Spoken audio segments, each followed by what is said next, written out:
சளியாக இருக்குதுங்க பை. அடிக்கடி இந்த தும்பல் வந்துட்டே இருக்குது. ஒரே பிரச்சனையாக இருக்குதுங்க பை. இந்த தும்மல் வந்துச்சுன்னா அல்ஹம்துலில்லாஹ் சொல்லுங்க பை.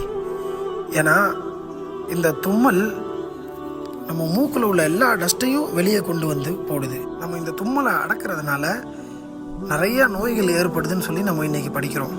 அதனால தான் தும்முனா அல்ஹம்துலில்லாஹ் சொல்லியிருக்காங்க. இந்த அல்ஹம்துலில்லாஹ் இதுக்கு மட்டும் பயன்படுத்தணும்னு இல்லை, எல்லா விஷயத்திற்கும் இந்த அல்ஹம்துலில்லாஹ்வை பயன்படுத்தலாம்.